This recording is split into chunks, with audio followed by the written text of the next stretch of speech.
रात्रीचे 11:30 वाजलेत. आज आपण आपल्या शेतामध्ये ठिबकद्वारे आपल्या टोमॅटोला विद्राव्य खतांचं नियोजन करतोय. आपल्या टोमॅटोचा प्लॉट हा 45 दिवसात झालेला आहे.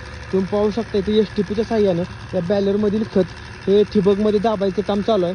या बॅलरमध्ये आपण एकूण 3 उत्पादने एकत्रितपणे घेतलेली आहेत. ज्यामध्ये पहिलं उत्पादन आहे ते म्हणजे 13-40-13 या खताचा वापर आपण 4 किलो प्रति एकर या प्रमाणामध्ये केलेला आहे. त्याचबरोबर आपण मॅग्नेशियम सल्फेट या खताचा वापर 4 किलो प्रति एकर या प्रमाणामध्ये केलेला आहे व त्याबरोबर आपण पोटॅशियम ह्युमेटचा वापर 1 किलो प्रति एकर या प्रमाणामध्ये केलेला आहे. अशा प्रकारे आपण ही तिन्ही उत्पादने एकत्रित करून या बॅलरमधून मिक्स करून या STPच्या साह्यानं आपल्या ठिबकद्वारे आपल्या टोमॅटोच्या प्लॉटला देत आहे. या खतांचा वापर केल्यामुळे जे काय आपल्या टोमॅटोला नवीन फुटवे आहेत, नवीन शेंड्या आहेत ते निघत असतात, नवीन फुलांची निर्मिती होते, नवीन पानांची निर्मिती होते, त्याचबरोबर पांढऱ्या मुळ्यांची चांगल्या प्रकारे वाढ होते.